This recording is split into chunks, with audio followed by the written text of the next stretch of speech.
Okay, now it's on air. Let me just adjust my cameraman. And we are good.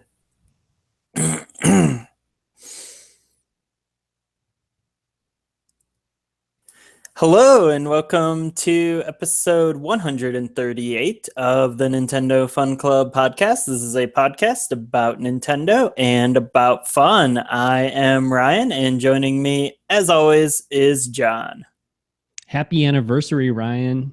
Oh, thank you. What is this? 2 years? 3 years? Oh, this is our 5-year. This is our 5-year anniversary. Oh my God, that is 5 years insane. in a couple weeks. Yeah, we actually totally missed the actual anniversary by 8 days.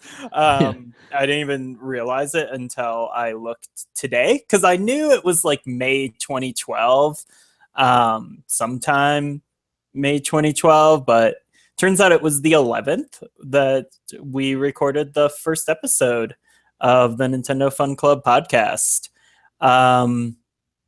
which is not very good. I don't recommend listening to any of the first 5 episodes. You know what's the best about that is my memory of our first episode is just getting a couple of text messages and an email from friends the next day being like, so I listened to your podcast and I have some thoughts. That was yeah. Yeah, it was it was we got some good criticisms. Yeah, there were a lot of things we did in those first couple episodes that we don't do anymore. Like talk about Japanese sales numbers for 25 minutes. And what else did we do that was bad? Play music really for too long. I don't know. There's a bunch of bad stuff. I've never gone back and listened. I listened to it when it came out, but I haven't listened to it since. Yeah.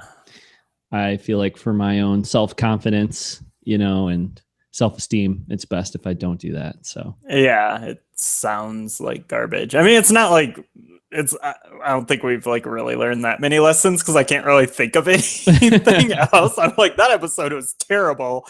I don't really know what went wrong though. Yeah, well, hopefully after 5 years we're a little more natural and know what we're doing a little more than we did back then. So, but I'm never going to go back and listen to find out. Yep, I'm just assuming. Yeah, wow. Most improved players. Us. Yeah, so that's cool. 5 years of this whole thing. I don't know. It's fun. I like doing it. Yeah, for sure. I would say, Ryan, that in 5 years it's been a total blast, and I have never once considered maybe I want to stop doing Nintendo Fun Club, or maybe I'm I'm about ready to wrap up the whole podcasting thing. It's just been fun, and I can't really imagine not doing it, So yeah. It's super fun. And so we wanted to having our 5-year anniversary of the show here. It's feels definitely kind of a pretty big milestone or accomplishment. I don't know that we missed by 8 days. That we missed, yeah. Really big. It's super important to us. I don't know if I necessarily thought when you and I and Kevin recorded our first show way back when. Yeah, special guest. The Guy Force is complete. Yeah. That's something else we don't do anymore. No, we definitely don't say the word Guy Force. Wait a minute. Is it one word or 2 words? What have you guys been doing? No more Guy Force? We've been reminiscing. Yeah. No, I don't know if I thought we'd be doing this for 5 years, but we are. Yeah. Yep. What's up, Kevin? How's it going? Great. We were just talking about 5 years of the show, which happened this 8 days ago. Was when we recorded the first episode. Sure doesn't seem like 5 years, does it? No, kind of. But I mean, like, think about that. Like, when we recorded that first episode, it was before the Wii U launched. That's really hard for me to believe, but you're right. I remember talking about the Wii U launch. Yeah, like it's so weird because I mean, we were playing Wii and 3DS at that time. Like, no Wii U. I think Nintendo Week might have been a thing. At the Oh time. man, Gary, Dark Gary. Allison, Mm-hmm. good times. That would have been another possible contender for like topic for our 5-year episode is the Nintendo Week retrospective we've been talking about doing. Oh yeah, Probably close to 5 years and have still not ever done. Oh man. No, we never So, really. I know how to play the Nintendo Week song. If you want me to do like a live performance of it. Oh, my guitar is broken right now, or otherwise Not right now, but when we do that episode. Oh, okay. All right, maybe the 10-year anniversary. That seems appropriate. So yeah, I mean, as you can tell, like this episode is already like super self-indulgent, which is not something I ever wanted to do with the show, but we are going to indulge ourselves further and just like totally skip like news and everything that we're like you're supposed to do on these episodes. Even though there was a Nintendo Direct 48 hours ago. Oh yeah, yeah, that happened. It was cool. Arms. Even though Nintendo has a successful system on their hands. Yeah, for the first time since this podcast started.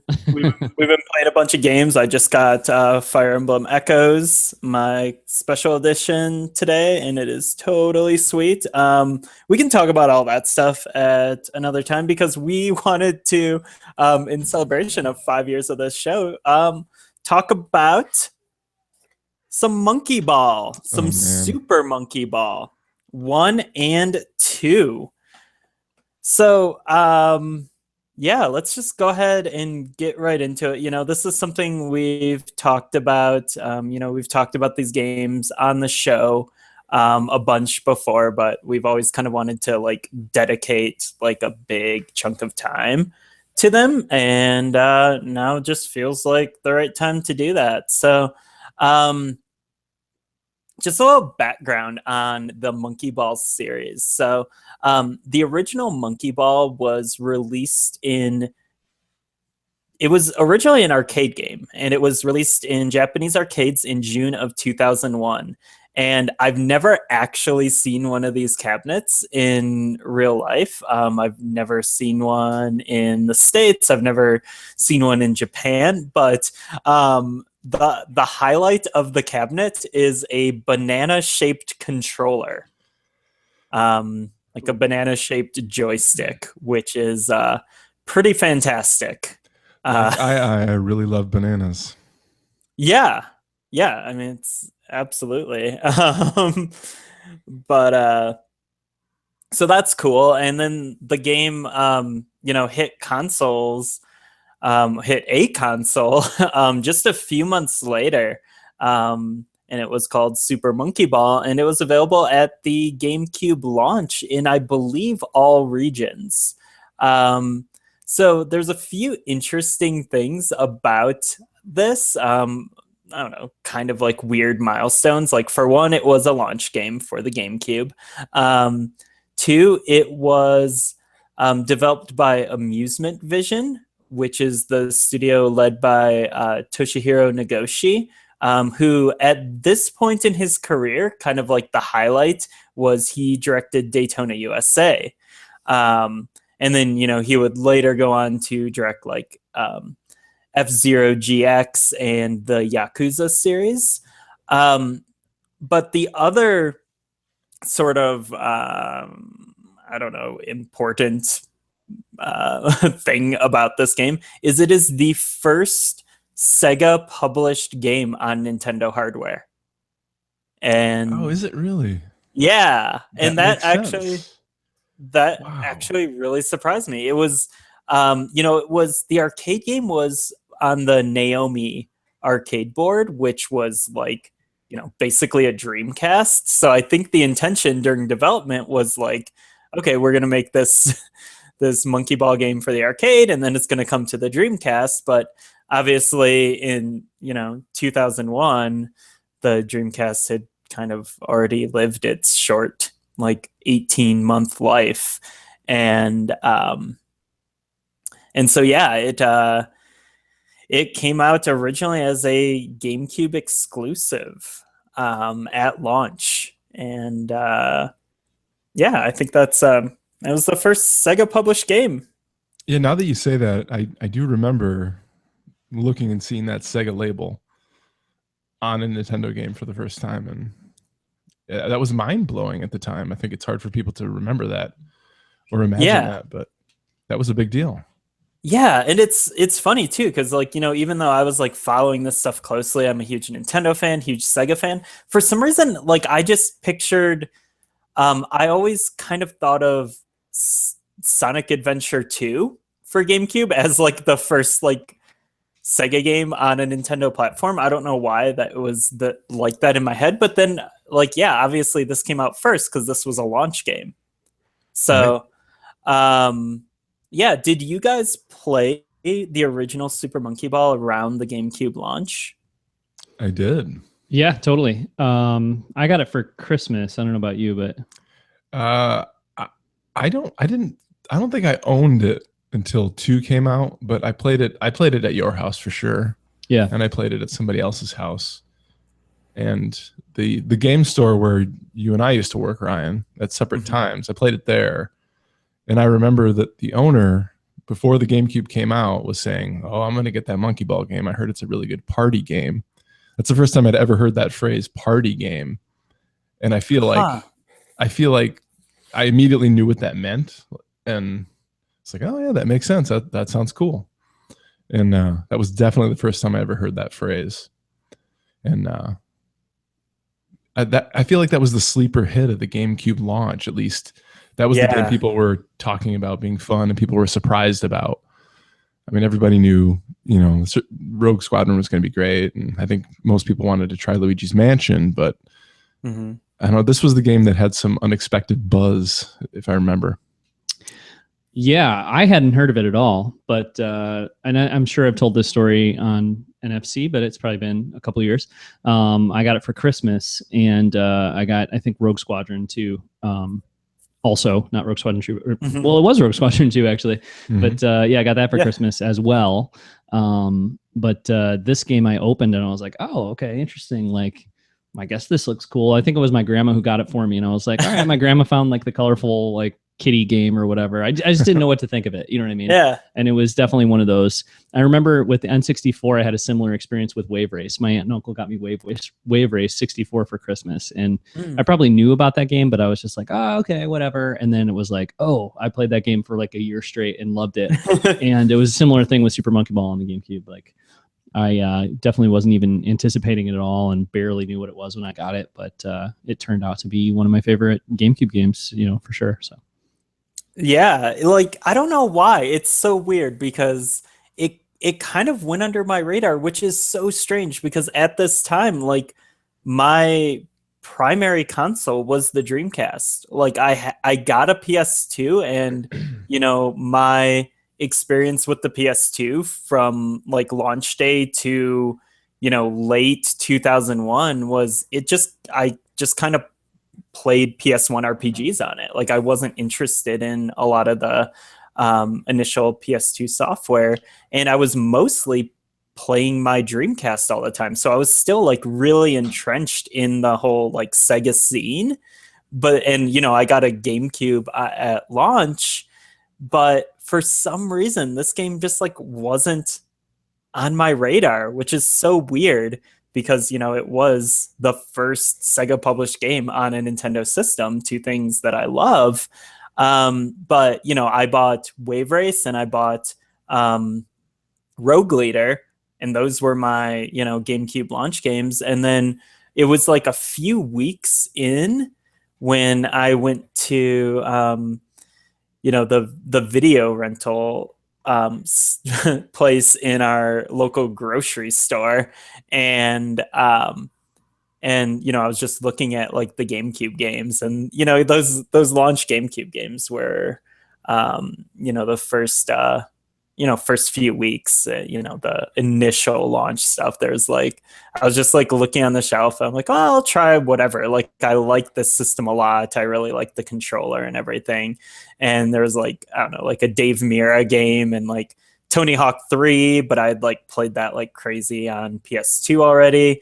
And I was like, well, yeah, I guess I'll try this like weird, this weird like kiddie game from Sega here, Super Monkey Ball. And like, I brought it home and it turns out it's like one of the most like hardcore challenging games ever, basically. So I remember just like being like, oh my God, this is so hard. Like after a few stages. Yeah, it definitely got tough. It was deceivingly difficult considering how like colorful and cute and everything that it was. So, but it has that phenomena where it's really hard, but the second the level's over, you're just like, I got to get back in there, try again. Yeah. And I recorded a couple videos of I recorded a video of Super Monkey Ball 1 and Super Monkey Ball 2 that I'm going to upload, with this episode. And something that was really surprising to me about Super Monkey Ball and like, I don't know, kind of went with what Nintendo was going for with the GameCube was just like you were saying, like it's like you die a lot in this game. Like it's so challenging. And but like the levels are like, they're these 60-second bursts. And when you die, which you're going to a bunch, it is like instantaneous, like no load screens, nothing.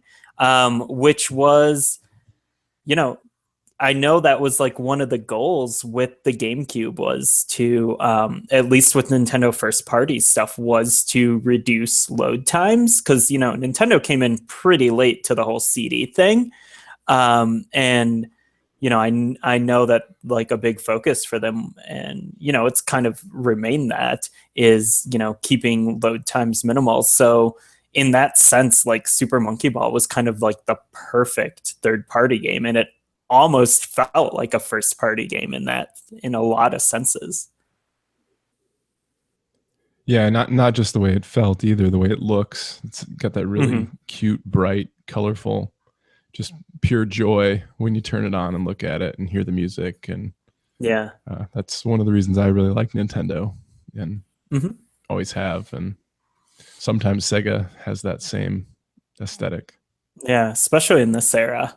Like, because it's still technically Dreamcast era. Like, a lot of these games were meant to end up on the Dreamcast, but, just didn't work out that way. Yeah, so something else I noticed, have you guys played this game recently, the original Super Monkey Ball? Yeah, I have like in the last few months, but not super duper recently, but I played a bit of 1 and 2 in the last few months at some point. So we played 2 on the night that we unsuccessfully tried to get NES Classics. Oh, that's true. We did. So that would be what, November, October? Yeah, that's right. Yeah, that's right. That's the last time I played. Yeah. Cool. Yeah, like I was I don't know if you'll echo this or not, John, but I was really surprised by how good the game still looks and how like, it runs at I believe it runs at like a rock solid 60 frames per second, and if it doesn't, it certainly feels like it when you're playing. But like this is the original Super Monkey Ball is not progressive scan. So I was a little bit nervous as I hooked it up to my Elgato through the Wii, through component cables to my 1080p monitor to record video. And I was like, this is not progressive scan. This is probably going to look like garbage on this screen.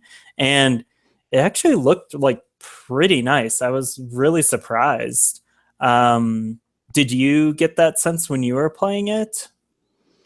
Well, when we played it, we played on or I guess like when we played together, Kevin, on that night about the NES Classic launch, and then when I was playing it, shortly before that, we were playing on a CRT.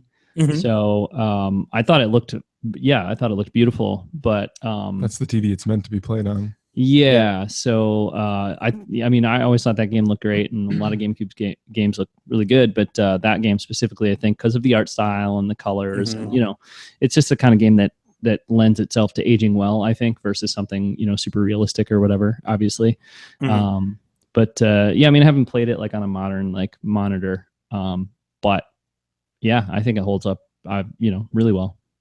Yeah, visually speaking. Yeah, I mean, I feel like these are games that could, like Super Monkey Ball 1 and 2, like could probably get like the HD remaster treatment and probably look pretty good, because I think they already look pretty good even on like modern display devices. So I think they're like prime candidates for that sort of thing.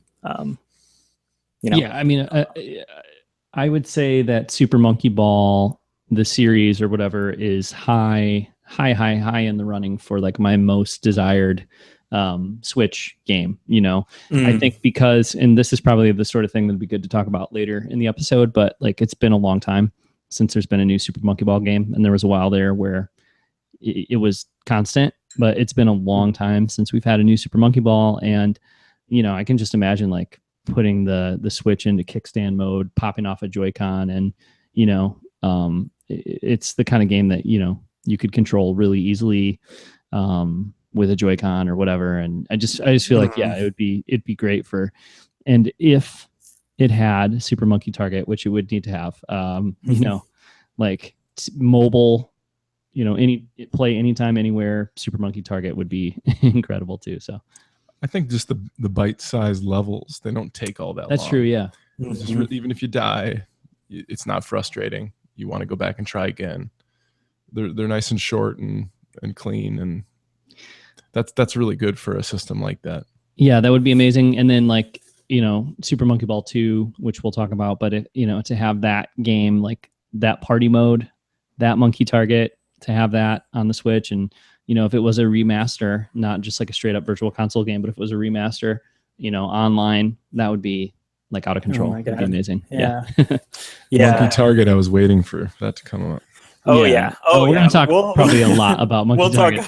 Yeah. So I guess a good kind of segue into that is, with the original Monkey Ball, I primarily played the single player mode. It wasn't a game that really came up as like a multiplayer thing, which is, I don't know why, but with the first Monkey Ball game, I'm trying to think, like at that time, my friends and I were playing Halo on the original Xbox. That was like a 4-player game, and then we'd play Smash Brothers Melee. In this era, those were kind of our two go-to multiplayer games, and I don't know if we ever even tried the original Super Monkey Ball's party mode or mini games or whatever. Did you guys dig into those at all, or did you mostly play it as a single player game for the first game? Do you remember, Kevin? Like, because I know that we did some party mode stuff, but I don't remember doing it a ton. But I know Monkey Target, I think at least we did, maybe even retroactively. But Monkey Ball 2 was the one that really got us into the multiplayer. But I think we were so, and I could be remembering this wrong, but I think we were so into Monkey Target and Monkey Ball 2 that we probably went back and played Monkey Target and Super Monkey Ball. Yeah, I think so. But I think, although when I do have memories of playing Monkey Ball 1 with my brother, where we weren't playing the double, the 2-player mode, but we were like taking turns. I think the game was good for that too. Mm-hmm. Like, we went through the game together and beat it together. I think we just sat on the couch for like half a day and just switched controllers, every other turn. And, we got to the end and it just took forever. But as far as the just doing those mini games. No, not until 2 for the most part. Yeah, that's interesting. But the mini games are kind of in the first game. They're you do have Monkey Target unlocked right from the get-go. But going back, and I just played a little bit of both from Monkey Target in Monkey Ball 1 and in Monkey Ball 2. And in the first game, it's like way harder because there's this weird like spinning wheel thing where you can get like clouds or spikes or whatever. You have to do that before every turn. And everything, it just doesn't feel as good. So, I think they had like some cool ideas of where to go with it, but yeah, I mean, I'm sure that stuff was fine at the time. And I mean, at the GameCube launch, like, geez, that was probably the best multiplayer experience if you actually played it. But yeah, I agree. Like, it was Monkey Ball 2 that really took off. And I think even like reviews and stuff, like the original Super Monkey Ball was reviewed really well. And I mean, and that was, I think that was part of the like subconscious reason why I rented it to begin with. But I think the focus was mostly on the single player and like how challenging it was and comparing it to like Marble Madness and stuff. But like, I think with Super Monkey Ball 2 is where it kind of like the multiplayer caught on. And that was a big selling point for that game. And that was something like critics were talking about. And then there was like, just a buzz from the community about that. And then it, you end up trying the stuff because you're like, oh, I heard this is cool.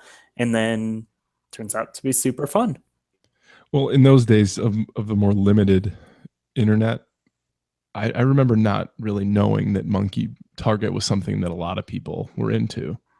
We used to play it a ton with our friends, just a ton, multiple times a week. We'd get together and just sit on the couch and play it for hours. Like, probably played Monkey Target as much as like Mario Kart Double Dash on the GameCube, Yeah. Yeah. And it wasn't even like a super focused play. We would just sit around, listen to music, talk, and that's be what we're doing. And I didn't really think of it as being this thing that everybody liked. And then years later, you start to hear people talk about, why is there no Monkey Target on this new Monkey Ball? And then every title that was released, it was the same question, like, why no Monkey Target? Why no Monkey Target? And you see a lot of people are talking about it. So that clearly wasn't just a fluke with us. That was legitimately the best thing in that game. Yeah, but it was the kind of thing that like it seems like a lot of people all over the place came to and like figured out and loved independently of one another. Because now, right.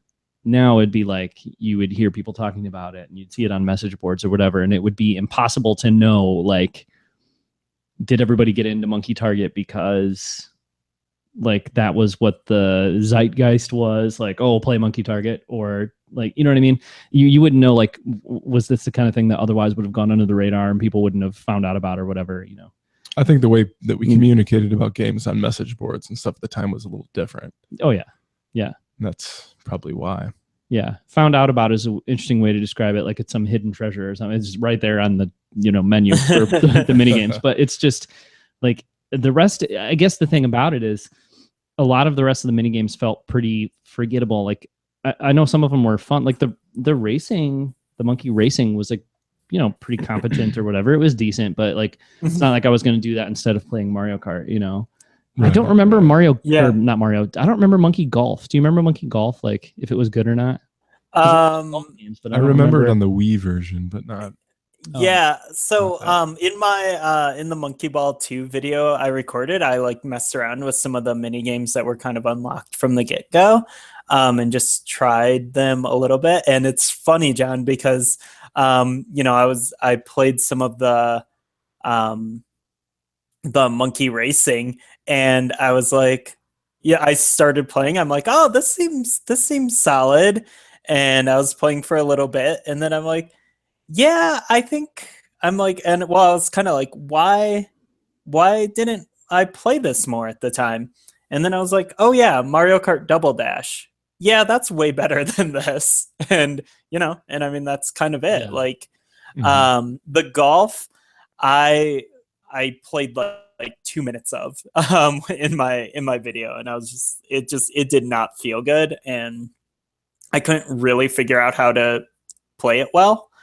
Um, Things seemed very off in it. I did find monkey bowling to be pretty solid. Like that kind of feels like a sort of precursor to Wii Sports bowling in a way. Mm-hmm. Like it kind of has that same, really simple, like you just look at it and you're like, oh, I know exactly what to do here. And you just like do it and it just like works. And it's pretty chill. Yeah. Plus, if you don't perform well, your monkey doesn't drown. So, I mean, that's nice too, That is nice. Yeah. Yeah, we can, I mean, what else do you guys want to talk a little bit more about Monkey Target? Like, what is so good about it? Well, I want to talk about the Dole sponsorship, I think, in Super Monkey Ball. But then also, I don't know. I mean, I feel like we should wait and talk about what's so great about Super Monkey Target when we get to Super Monkey Ball 2. If we're going to talk about aren't we talking about Super Monkey Ball 2? Yeah, I thought we sort of. Oh, all right. Yeah. Man, that segue was so clean. You didn't even know what happened. Yeah, I thought we were still talking about Super Monkey Ball. Okay. Well, because Monkey Golf, Monkey Bowling, Monkey Target, those are all in the original Super Monkey Ball too. Monkey Not Fight. Super Monkey Ball also. They're in the original Super Monkey Ball game. Rogue Leader. Yeah. But you're right. Because you started talking about recording a video of Super Monkey Ball 2. Okay. Yeah. Well, yeah. What makes Monkey Target so great? I don't know. I mean, the premise is so simple.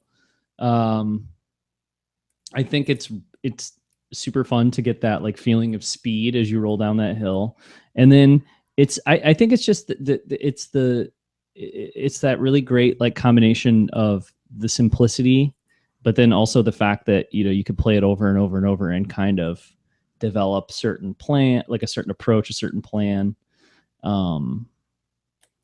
There's not very many. I mean, I don't remember how many Super Monkey Target like courses or whatever you want to say there are, but there's not that many. It's just only a handful, right? I have 4 maybe. Yeah, it's not a ton. Maybe more. But you have like the wind direction that plays into, making it like adding some depth to it. You have the different items you can get. And then I think like the thing that, it's the competitive aspect of it that makes it so great too. The fact that you can do like, multiplayer and I can watch you do a run. It almost reminds me of like Tony Hawk or like a skateboarding type thing. It's like somebody goes and does a run and you watch them do their run and it's like, okay, but I can do better than that. Like I can do a better run than you just did, Yeah. Wave race. That element. Yeah. Yeah, it's totally that same like sort of gameplay loop, I think, where you're just like, it's just like you're doing these like minor iterations on your like quote unquote run, and that's where the fun is. And then like you'll think you have it figured out, and you've got your run down and you're like, this is like, I'm increasing my score by like 3 points. Like this is it. Like, this is like, I've plateaued. And then, then one of your friends does something else. And then you're like, wait, I didn't even know you could do that. And it totally changes everything. And then you kind of like start over from scratch and, incorporating that technique. Yeah, and I think that doing well or trying to like one up your friends or whatever, it required like it's risky. You can't really do it without risk, because it's possible that you're gonna you're gonna end up like falling into the ocean because the platforms you would land on are a little bit small or whatever.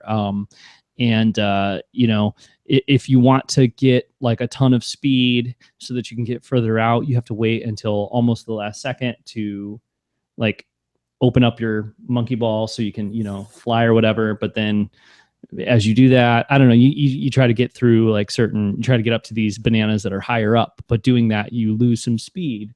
So then you might not get all the way out to the island you're trying to get to, or, it's just, you're constantly kind of like weighing the costs and the benefits of certain choices. And well, and then if you get the magnet, things get really interesting. Yeah. And if you get the multiple points, you want to go for the multipliers, but going for the multipliers is risky, right? Super risky. Yeah. Well, I always remember that feeling when you're going way too fast almost every time once you reach the target. Yeah. So you have to kind of like try to plan how you're going to approach the target and like turn around after it. Yeah. And by the time you do that, sometimes you're way off and you can't. And sometimes it's pretty good. You're going a little fast, but it always feels like you're so far out of control. So when you do hit it, it feels like this miracle that just happened and you feel amazing. Yeah. And it's just that there are several things that you have to do and you have to think about going into it. Once you get to the point of landing, it's exhilarating, and I'm not really sure why. It doesn't take very long either, so you can play many rounds in a short period of time. Yeah, but I'm thinking of like Wii Sports. Like I love to play Wii Sports golf, and I played Wii Sports golf competitively, and it was always the most fun as you got later into the courses and trying to, earn a better score on a certain hole than your friend did would require risk. Like, early on the courses, you just see who can luck out with like a better shot, or probably you're going to tie on the first couple like holes or whatever. But then as you get further in, the courses get more difficult, and it's like, okay, well, there's the straight and narrow path to go through, but if I take a risk, I can jump over this, like hit the ball over this water hazard or whatever. And, it's got to be just right, or otherwise I'm going to end up with a penalty and I'm going to be way behind. And that's what Monkey Target's like too. You got to take that risk. And if you're successful, then you earn monkey glory. And if you're not successful, then you earn monkey shame, tragedy. Yeah. Yeah. And sometimes you can be a jerk and knock your friend off. That's true too. Yeah, that's true too. Yeah. Oh yeah, yeah. Yeah, I mean, I guess like another comparison is when you're playing like Tony Hawk from like Tony Hawk 2 on, once they added the manual in, and you could just like that's kind of like the ultimate risk reward is like how much do you want to try to chain all this together, and you're either going to get all or nothing at a certain point. And I feel like there is an element of that to Monkey Target when you're talking about like hitting those getting the bananas, hitting the power-ups, the multipliers. Like, if you go for all that and you nail all that and then you stick the landing, like you're golden. But that is, or I mean, you can play it a little bit safer and maybe just go for bananas and then just try to have like a good landing while your friends are trying like the crazy stuff, and then you could still come out ahead if they mess up. So yeah, it's a great social like couch co-op dynamic for sure. We're missing out on one important thing too. The narrator. Ready. What does he say when you fail? I forget now. Like Fallout. Isn't it Fallout? Yes. Fallout. Yep. Ready. Yep. Yeah, totally. Well, I mean, if we're on to Super Monkey Ball 2, we also haven't talked about the narrative. You know what I mean? The the storyline in Monkey Ball 2. Yeah. So, okay. I'm looking at the back of the Monkey Ball 2 case, and there's nothing about the story. on the back there. But so there's this bad monkey that wants to marry the girl monkey, and she doesn't want to marry him, so he decides to make all the monkeys suffer and goes into a volcano. Isn't it like Dr. Bad Boon or something? Yes. It sure is. Because the first Super Monkey Ball did not have a story. No. It was originally an arcade game ported to the GameCube, and kind of expanded upon. But yeah, that was the big selling point, because this was a straight to GameCube sequel. Was, hey, all new story mode. Video games were evolving as a medium, and they were telling big stories. So yeah, another thing that's interesting about Monkey Ball 2 is it came out like a year after the original. It was not a long turnaround, and it added so much for a sequel. Because I mean, the story is like ridiculous, but it's also super weird, which makes it kind of good. The cutscenes and the dialogue are so weird. Like, I don't even understand how like they came up with some of this stuff. But actually, like, even now, like playing more modern games from Toshihiro Nagoshi, like there is a lot of like really weird quirky stuff in like the Yakuza games, and like you almost see like the genesis of like his sort of weird sense of humor in the Monkey Ball story mode in Super Monkey Ball 2. It's ridiculous. Yeah, I remember, like getting Super Monkey Ball 2 and having that story mode in the beginning and thinking like, this is crazy. And feeling definitely like I don't need this, but also like you kind of need it. I guess I kind of need it. Yeah. No, well, why not? You know what I mean? Why not? Because it doesn't really interfere with the gameplay at all. And it's just like it's just like whatever in between interstitials. But it was fun. Totally skippable. But because even in the first game, there's like the quotes and stuff like from II and the other characters. I think like where does II's famous quote, "I really love bananas" come? That was in 2. That was in 2, yeah. Mm-hmm. But there must have been quotes with the character. Like there was a little bit of characterization with. I think maybe just in like the opening movie. Okay. I think is just about it. Like there's there's some dancing monkeys in that. Yeah, I don't know, like the tone of the Super Monkey Ball 2 story, like it's kind of like a there's, I don't know, like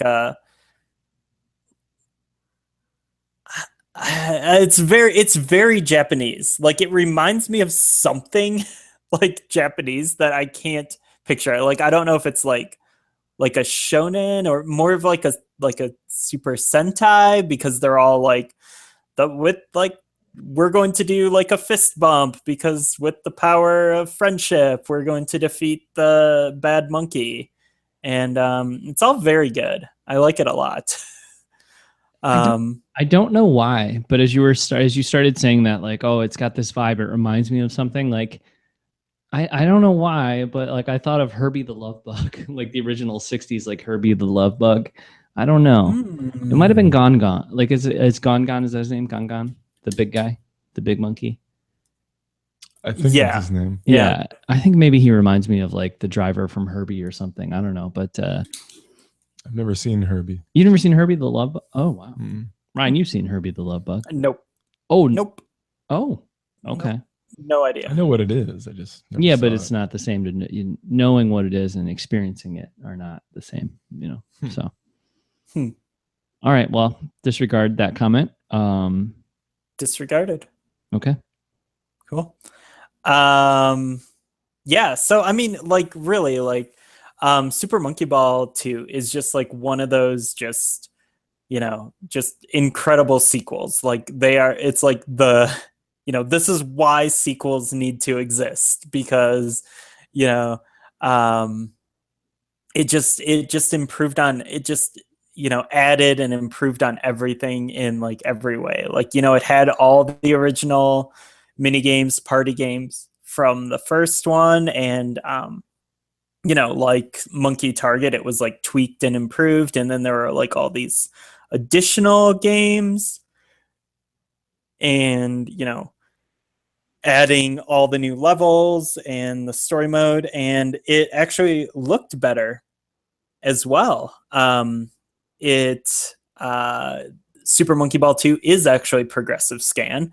And there's a whole lot more happening visually. Like there's a lot of like really nice lighting and like liquid effects, especially like when you're in like the volcano stages and stuff. And like like I said earlier, like Super Monkey Ball 1 like really surprised me, like how good it looks, but Super Monkey Ball 2 is like even better, and it's crazy that it was only like a year after the original.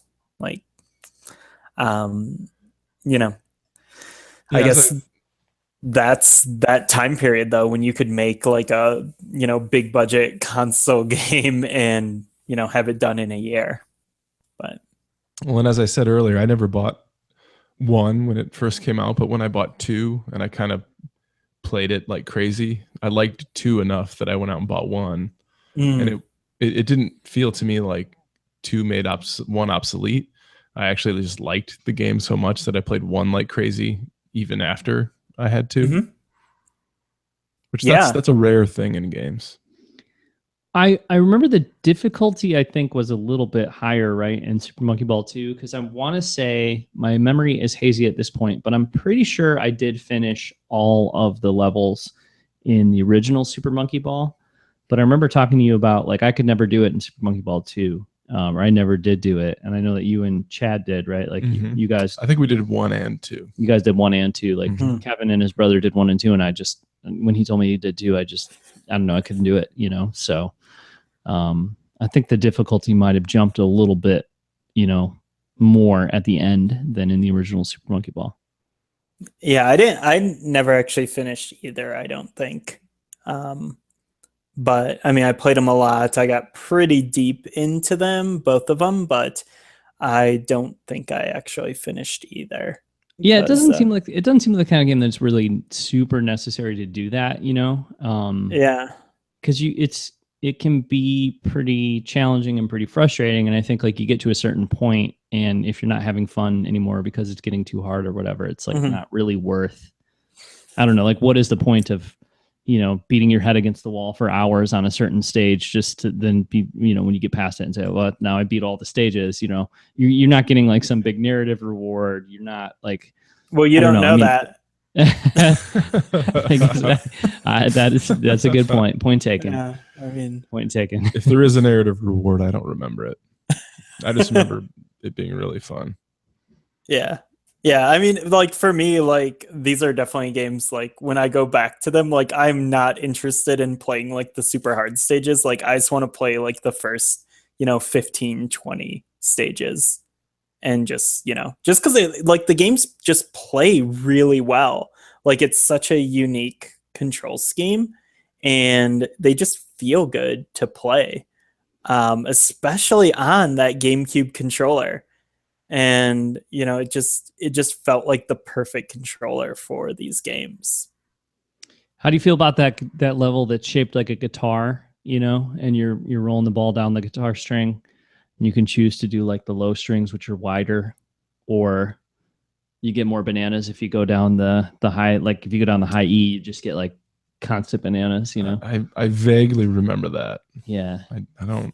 That one was awesome. It was like it had like this diner, like this '50s diner vibe. Wolfman Jack. Like you expect like to hear Wolfman Jack in the background or something. But I always remember that one. Like I feel like that's around the time in the game where maybe it starts to get a little tougher, but Yeah. There's also the stage in, I don't know, I don't remember if it's the first one or I think it's the first one, yeah. That is the GameCube themed stage. I don't know if I remember that. I believe it's either the last stage or like a secret stage or something, but it's yeah, you're like playing on a GameCube. Indigo? Yes. Okay. Yeah, Spice Orange in Japan. No. No, that's not true. Okay. Maybe it's true. I don't know. I don't think I it's never Spice- actually got to the stage. I was just when I was researching stuff for this episode, I saw that and I was like, that's really cool. Like, because wasn't there like a GameCube stage in Mario Sunshine? Was there a stage where you like ran around a GameCube? I don't remember that. It's been a really long time. I don't know. I'm thinking was there a Mario Kart Double Dash stage that was a GameCube? No. Oh my god! I feel like maybe a battle mode. No, stage? that could be. I barely ever did any kind of battle mode stuff. So I feel like there was a lot of like meta GameCube stuff. Like I have these memories, like, but I what's don't the know. coolest looking video game console like hardware ever? So Yeah. And just like everything about the GameCube is unique. The controller, the discs, the shape of the console. Like it's such a unique experience to play that system. Kind of like the Dreamcast too. Like you'll never mistake it for something else. You'll never mistake GameCube for something else. So it's more. I think it's more likely to have those tributes like in GameCube games. So can you imagine the morale at Sega when they're developing this game and the Dreamcast was pretty freshly in the ground and okay guys, you're gonna have to make a level that's shaped like the Nintendo system that this is going to be on. I'm not sure what the culture of pride is. Of amusement vision, like they might not have been as amused. Yeah. Yeah. I did read, and this is I guess this is sort of like hearsay, but Nagoshi was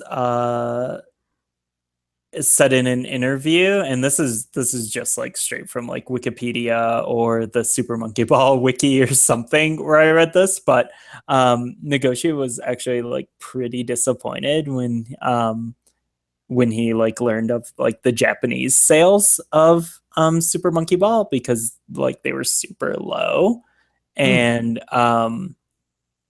it was like partially attributed to the low sales of the GameCube in Japan. So like talk about morale. Wow. Yeah. I'm guessing that it surpassed his expectations in the United States though. I mean, that's the kind of game at that time. They probably weren't I'm sure they weren't expecting it to be a sleeper hit. And me and all our friends played that game and loved it. It got a sequel, so yeah. It got a lot of sequels. Mm-hmm. Yes, it did. I don't know. That's so surprising to me, because I would think that this game would have like defied all expectations for sales. Because just like we talked about before, I barely knew it was even a thing. Before it came out, before I got it for Christmas, and then it ended up being like, besides Mario Kart Double Dash, and I think that's it. Honestly, this is like the game that I would associate with, the first 10 years of this century. You know what I mean? Like that's like, what did I play? Super Monkey Ball. As far as multiplayer, for sure. Yeah. Yeah. Like if I look back at those 10 years, it's like Double Dash, Monkey Ball, Wind Waker, Metroid Prime. Those are the games. Melee. So, no, not really. Not for me, but I played Melee. Overall, for people in general, yes, but not for me. I didn't even ever own it. Never owned it. Oh wow. Couldn't get into it, man. But anyway, I would be shocked if Monkey Ball was like a sales disappointment anywhere, just because I feel like it came out of nowhere and just cemented itself as like one of the best games of that whole era. Definitely, like certainly on GameCube, but that was coming into a really tough market at that time.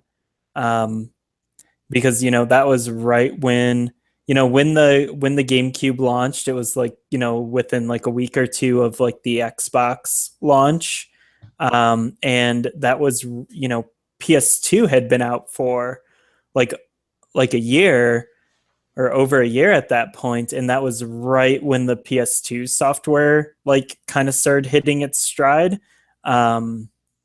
And you had stuff like Metal Gear Solid 2 and Devil May Cry and Eco, like all coming out. Grand Theft Auto 3 all came out like within weeks of each other. Silent Hill 2, like all on PS2, and like man, that was like a Metal Gear Solid 2, I think, yeah, as well. yeah, like that was such a that was a tough time for both like the Xbox and GameCube to launch. Like both were definitely underdogs in their own way. Especially after like Sony had kind of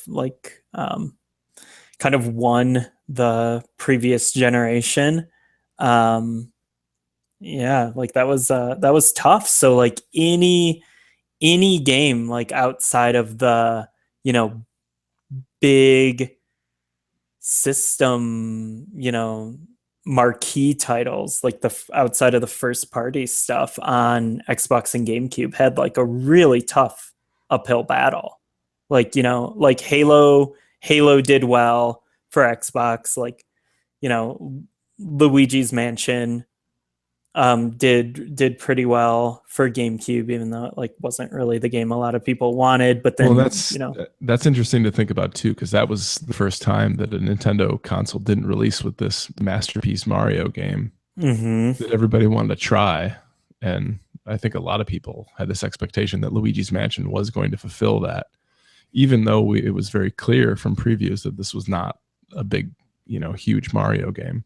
Yeah. I think that probably has something to do with the slow start of the GameCube. Yeah.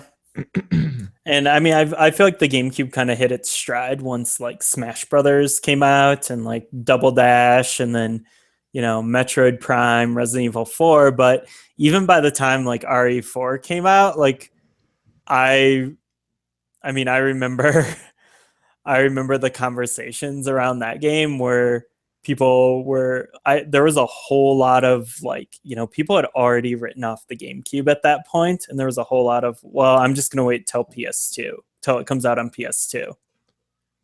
Which was nearly a year later, wasn't it? Yeah. Not quite, but I mean, that was tough. GameCube had a tough life despite having like so many great games. And I just feel like, almost every game on GameCube is like a cult classic. Like anything like outside of like Melee and Double Dash and Mario Sunshine and Metroid Prime, like in RE4, like everything else just feels like a game that not enough people played.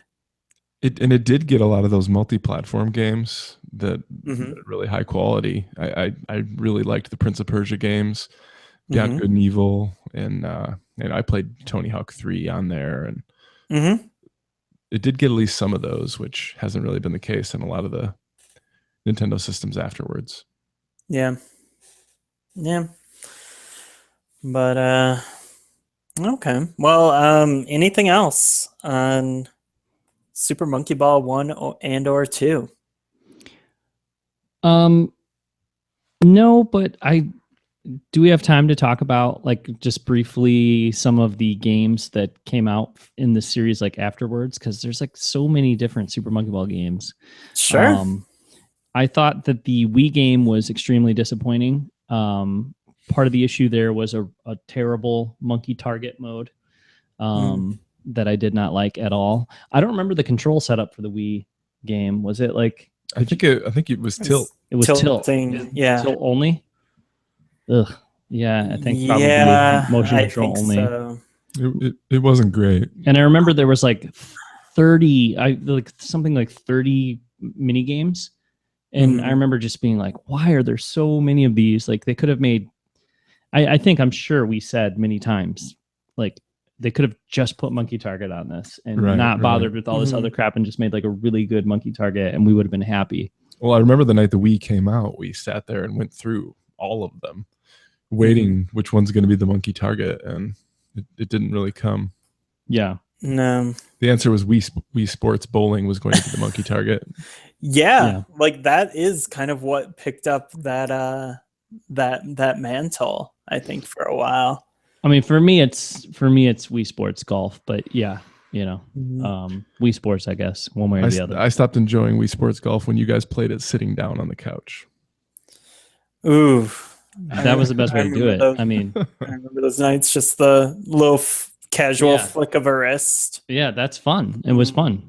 Because you quickly realized with the Wii, you did not need to stand up and pretend to be a golfer to play the game. I mean, that was not what you would do. You didn't need to do that, but it made it so much better. Yeah. You did. I don't know. I still I play, I still play Wii Sports Bowling every once in a while because I just love that game. I still think it is like perfection in just like the simplicity of it and just how everything just works. Every time I play, every single time I throw a ball, like I stand up and I hold it, I hold it right up in front of my face, the Wii remote, and I step back and like put everything into it. Like it's you have to, like, it's so good. I think that's different though. I think that's different. I do too. I do that with bowling also, because there's something about that motion that it's the best feeling way to play, Wii Sports Bowling is to actually do the bowling motion. But I don't feel like that's the case with golf. Like we just were like, I don't think if I tried to play Wii Sports Bowling and sit on my couch and not do the bowling motion, I'm pretty sure I know I've tried it before.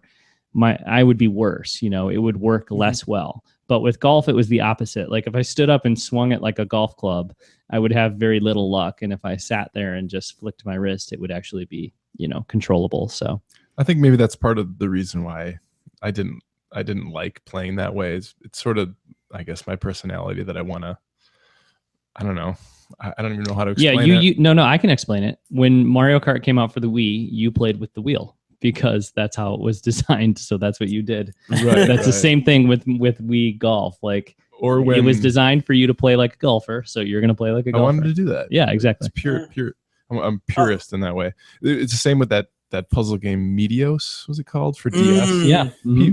Once I realized that you could just like scrape the screen and like win really easily, I was like, I'm never playing this game again, because you can just I remember another experience like that. I was in the early 2000s. I was very into Dance Dance Revolution, and played in the arcades a ton, would like do 1.5 hour long drives to go to like play at a machine like for like 8 hours straight. And, I had it on PS1 and then eventually PS2. I went to Home Depot and like modified my mats, and like, I would go to ddrfreak.com and like download step patterns and study them. Like I was so hardcore into it for about like a year. And I remember playing it one time and with like, just an acquaintance, a friend of a friend who came over, and we were all playing DR, and he plugged in a PS2 controller to the second controller slot and just did play DDR on the controller using the buttons while, we were like, actually doing the dancing, and like he was doing really well. And we were like out of breath and, just exhausted and, had done all this work, and, and then someone just like coming up and just rolling in and sitting on the couch and using a controller. And you're like, no, this isn't right. Like you can't do that. So yeah, I totally can empathize with that.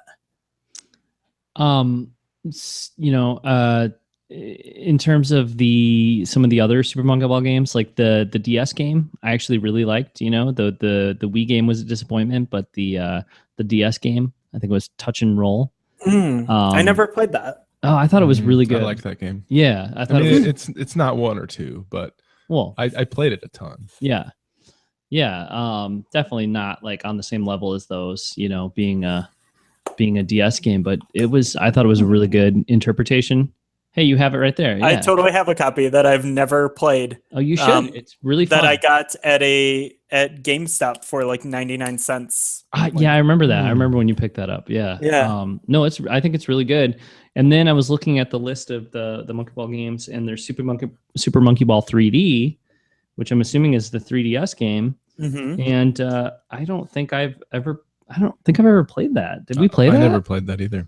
I don't think I ever played it. And I think part of the problem maybe was the mobile games. Not that they were bad, but between like Super Monkey Ball 1 and 2 on GameCube, and then Super Monkey Ball Junior on GBA, and then Super Monkey Ball on DS, and Super Monkey Ball on Wii, and then 2 Super Monkey Ball games on iPhone.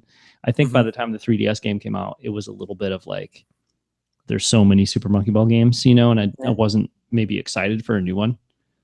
Don't forget this guy. I have tried my best to forget that guy. Never played that. So this is Super Monkey Ball Step and Roll. This is the one that you could play with the Wii balance board. It's not very good. I actually don't mind. I actually thought the motion controls were pretty interesting in what was it, Banana Blitz? Was that the Wii game? Yeah, the first Wii one that came out at launch. I actually like, you know, that was but that was like the honeymoon period for motion controls, where I was so fascinated by the concept, and like I played that Rabbids game that came out at launch. Like I played that like crazy, just because, you know, I loved the motion controls in it. And I was so into that stuff for a while, and I actually kind of liked them in Banana Blitz. Like I thought it was just an interesting way to play, but I also thought, like, you know, you're playing at like half your ability level with the motion controls. Like the game is like twice as hard, and like you know, like I had mentioned, like I never finished the you know, original 2 Monkey Ball games on GameCube, but I don't even think I got like halfway through the Wii one, because it was like, just, you know, it took a hard game and like made it even harder. But I'm looking at this step manual right now, and there was some brand trader-ness. Chiquita. What? Yeah, they went from Dole to Chiquita bananas, and I wonder if that kind of was a reason for the downfall of the series. That's like if Blue Storm got sponsored by Yamaha instead of Kawasaki. Yeah. Yeah, I mean, sometimes that makes all the difference. Yeah. Well, yeah, so there's the DS games, there's the Wii games. I actually really like the mobile games. I don't think you ever played them, right, Ryan? No. I know, Kevin, you never played, but Super Monkey Ball on iPhone was actually a big deal early on in the history or the life of the iPhone. That was one of the first, I think it was the first big game for iPhone, and Sega came out at an Apple event and announced it, and it was like this really big deal. And I remember playing it a bunch at NIU when I was going to NIU. I don't know if it was the first or second time, but probably the second time. But yeah, it was really fun, and it was just like very well done. And it felt very much like the real Super Monkey Ball experience. So that was super cool. Both of those, Super Monkey Ball 1 and 2. There's since been, I guess, another mobile game called Super Monkey Ball Bounce, which I never played, but I don't know. I think it was just one of those things where it got a little too saturated with Monkey Ball games, and even like somebody like me who really liked Monkey Ball kind of like stopped paying attention. But it's been long enough now that I would love to see them bring it back. I mean, this last cell phone game was 2014, so not actually that long ago. But I don't think I even heard about it, which kind of says something about the cachet of the Super Monkey Ball franchise at this point.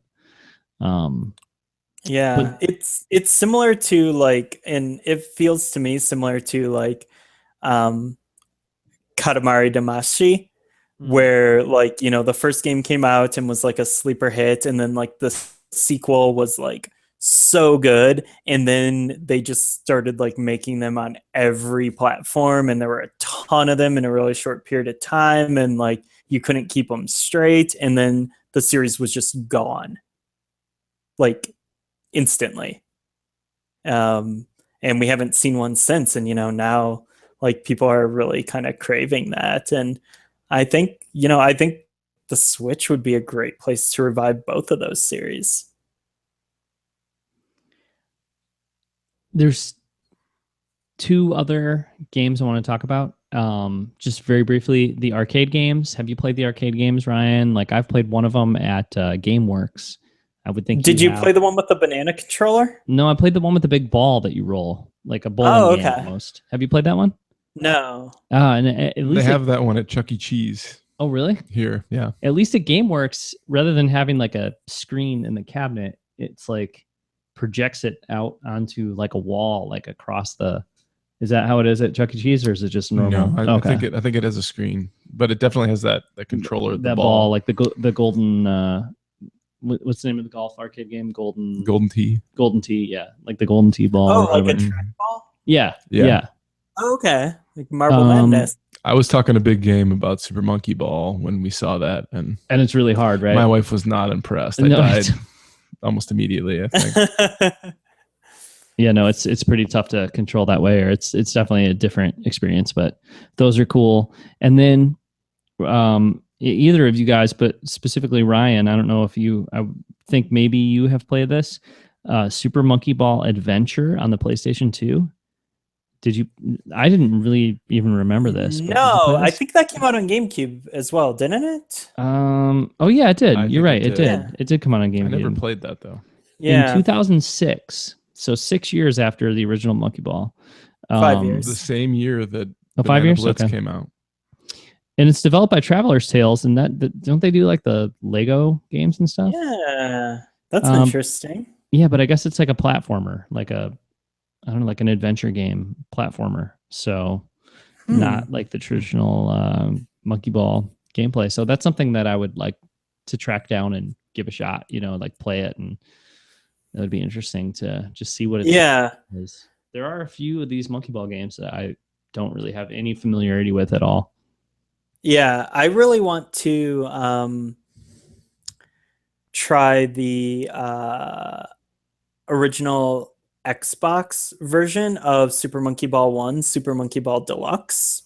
Well, that has all the levels from 1 and 2 plus additional stages. So it's like, oh, really? Yeah. Okay. That's like a big, and it has widescreen support, I think. And okay, like a whole, like I heard like it had like improved visuals and it had some like extra content, but I thought it was a straight port of 1 with like extra bells and whistles. But I mean, I've never played it, but what I read is that it's both games plus even more levels. So wow. Do you remember when they released on PS2 and GameCube where you could buy 1 and 2 together, and it was in the big green box, but it just had both of the games packed in to the bigger box?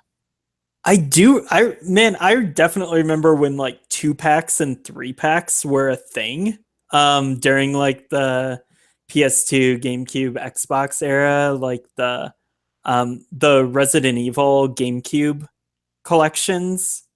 I think there was like one collection that was like 0 and Remake. And I don't know, but like I can kind of picture what you're talking about.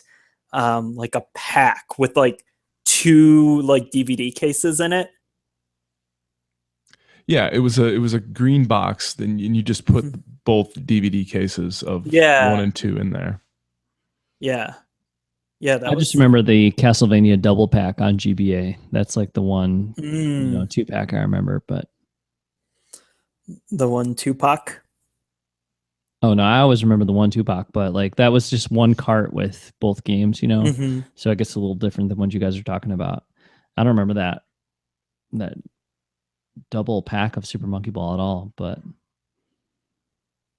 a big green box sounds cool. It was cool. I think I bought it. I think at some point I sold 2 and 1 in a desperate time, and then probably 2 months later bought that 2-pack. Yeah.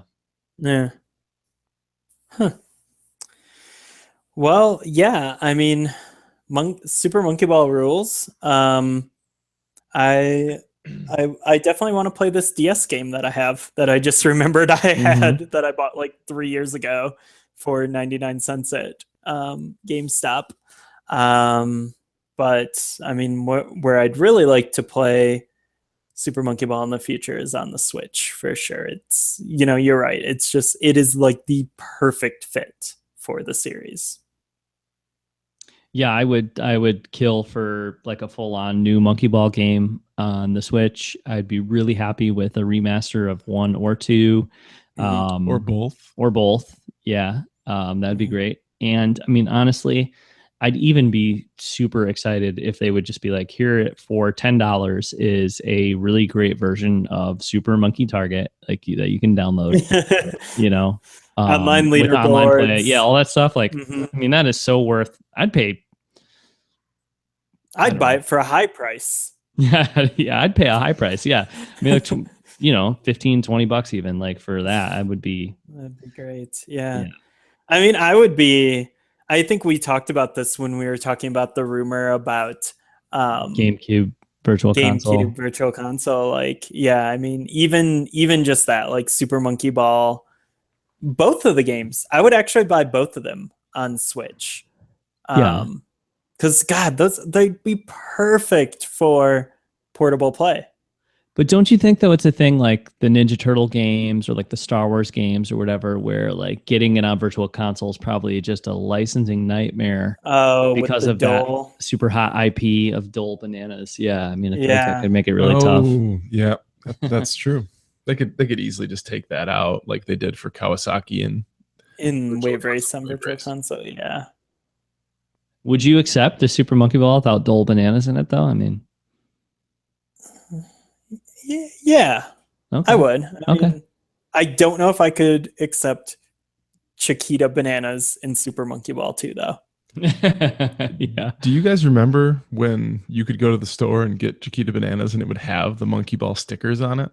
Yes. Were they Chiquita or Dole? It was Chiquita. I'm pretty sure it was later because I think that was way later. I don't think this was even when we were playing Monkey Target. I think it was a few years after that.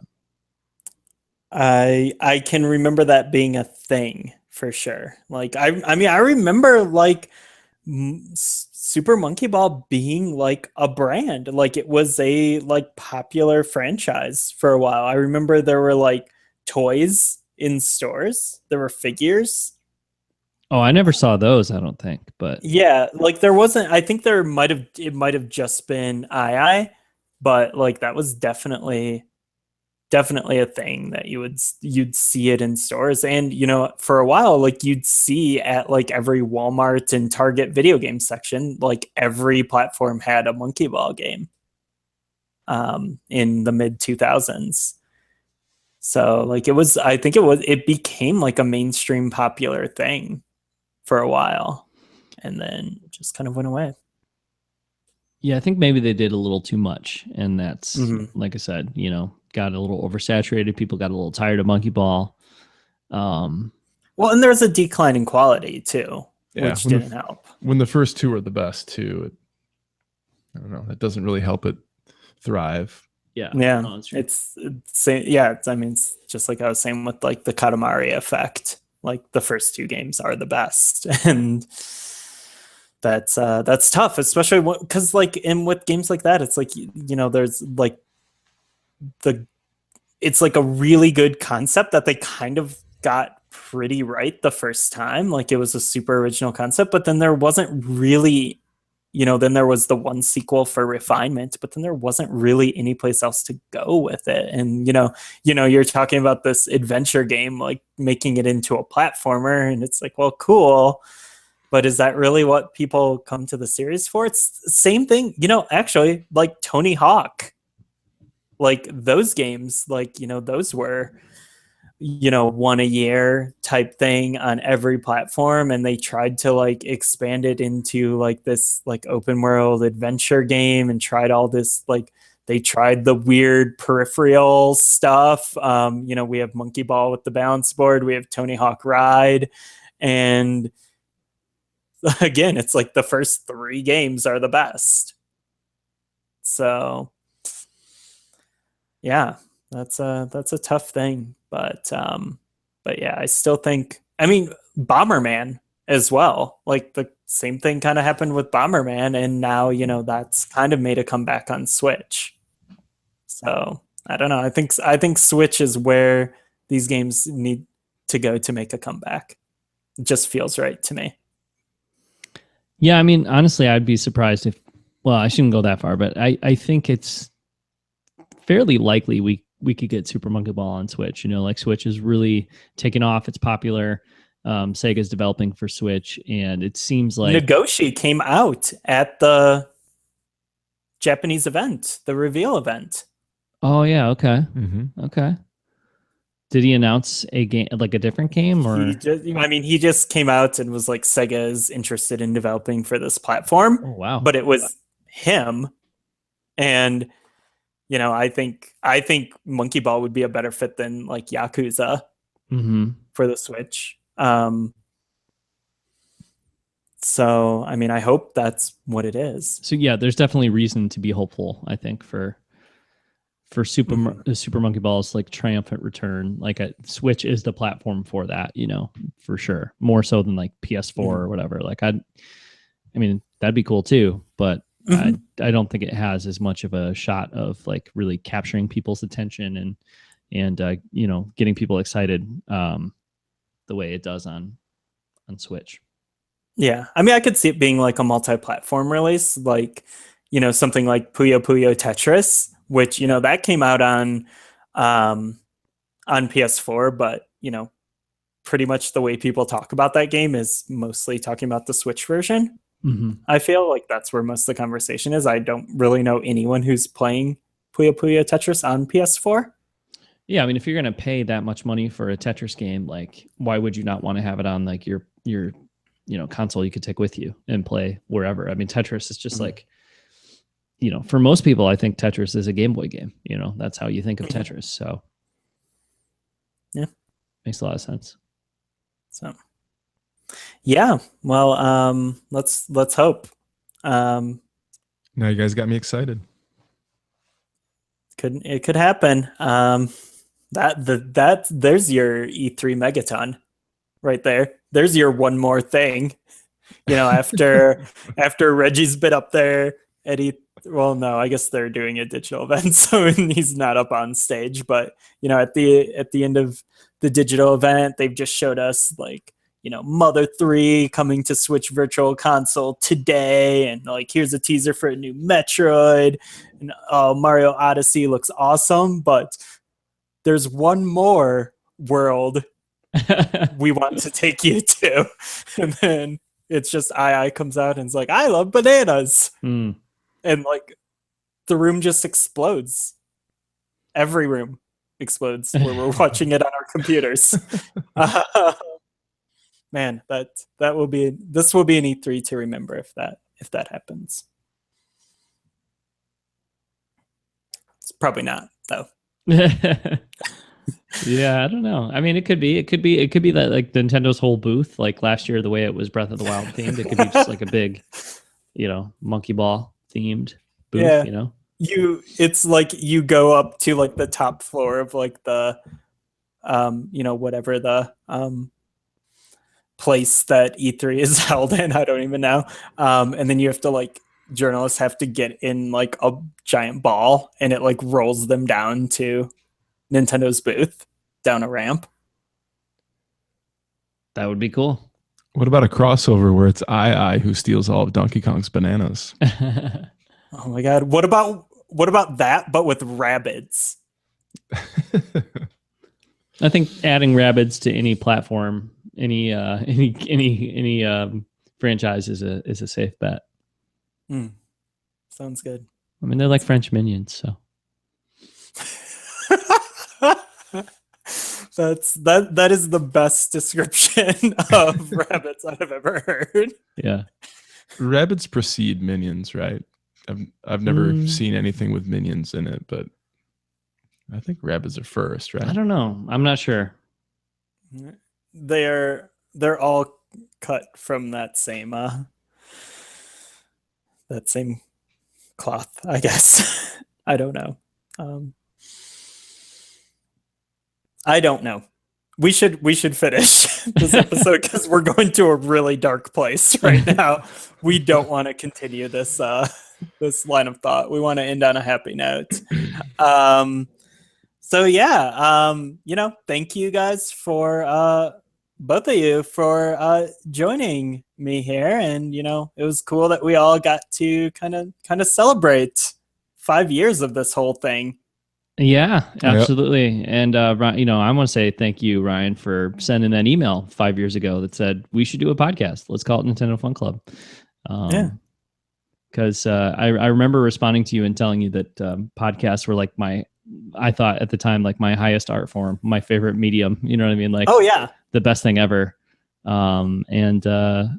I'm sure I would still be listening to tons of podcasts, but I have you to thank for the fact that I'm doing podcasts, and it's one of my favorite things to do. So, and thank you guys both for doing all the work while I, just stroll in occasionally, and drop in when you can, and minimal amount of work. And well, enjoy it.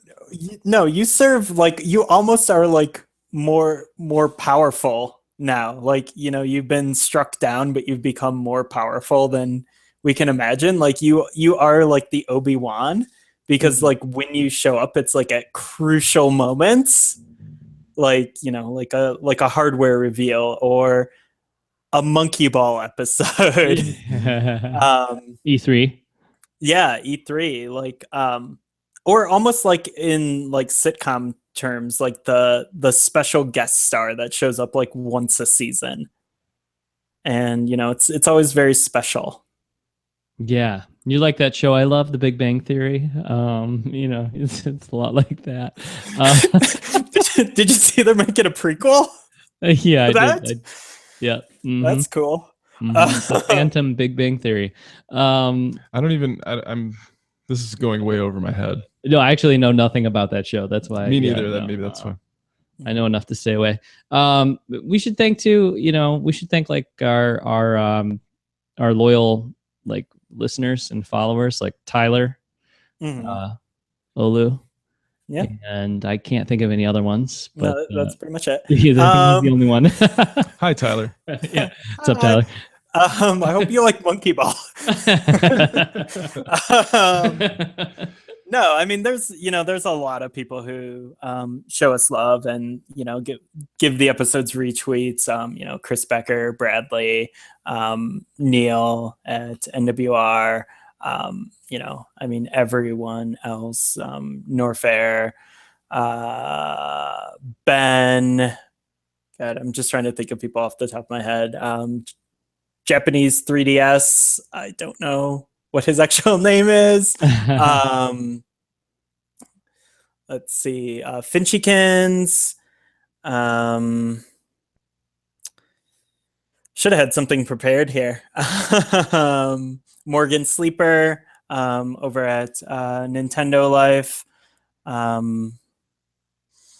Yeah, I mean, just thanks everyone else. And some of our friends who listen regularly, like Dan and Rich, and I know Andrea. I don't know if she still listens because I stopped posting it on Facebook because I don't really use Facebook very much. But I know like Andrea used to listen to like a lot of our episodes and stuff. So yeah.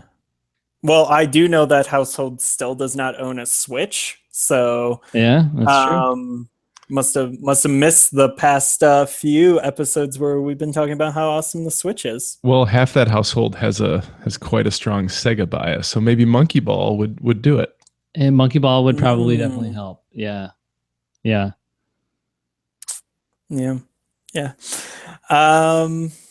Cool. Yeah. So, I mean, yeah, thanks everyone who's been, whether you've been here from the beginning, which oh God, I'm so sorry. Or, if you jumped on more recently, which I'm still a little sorry, but, thanks for humoring us. It's definitely appreciated. So, yeah, I mean, if you want to check out our website, thing happening on the website right now, which is so randomly updated. It's kind of just whenever something comes up, like John, when you go to an event, or when I just have a hot take on something, I'll post to the blog.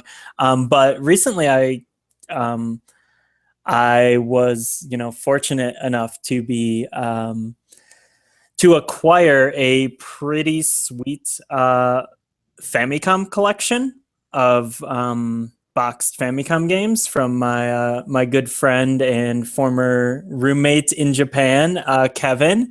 And so I've been kind of unboxing those and taking pictures of the cartridges, the boxes, the instruction manuals and stuff, and posting them on the blog. So that's pretty cool if you're into looking at that stuff. Still trying to pump out videos over on our YouTube channel. So, there's links on the blog there, or you can just search YouTube for Nintendo Fun Club Podcast. Yeah. So as for me on Twitter at Brandwarf, BRAWNDWARF. And what about you guys? I'm on Twitter at Arcade Ghost. I'm on Twitter at Kevin Schwitters, KEVINSCHWITTERS, just my name. And cool. I don't really do all that much. I just look at other people's posts, but you like a lot of my tweets. I like stuff. Yeah. It's always a good pick me up. But you do talk about the new Paramore record a lot. Yeah, I do. A band I never really cared about until a week ago. Now it's all you care about. Now, not that I disliked them, but yeah, just never on my radar until last week. Yeah. Well, it is a really sweet record. They were always kind of just a thing that I acknowledged but never really got into. But man, this new record is good. And very colorful, fun, and vibrant, like Super Monkey Ball. It is. I think that would be a good soundtrack for a sweet SMB sesh. For Splatoon 2, I think too would be good. Slightly related note: there's a Paramore lyric for Super Mario Kart. Next time you're playing, somebody gets you with lightning, you could say, "You hit me with lightning." You know that? Nice. Yeah, that works. Mm-hmm. My daughter actually did it, which was pretty good. She's 6. Nice. That's clever. Good stuff. All right. Well, thank you a ton for tuning in, and I hope you enjoyed this episode, and I hope you love bananas. Goodbye. Bye-bye. Bye.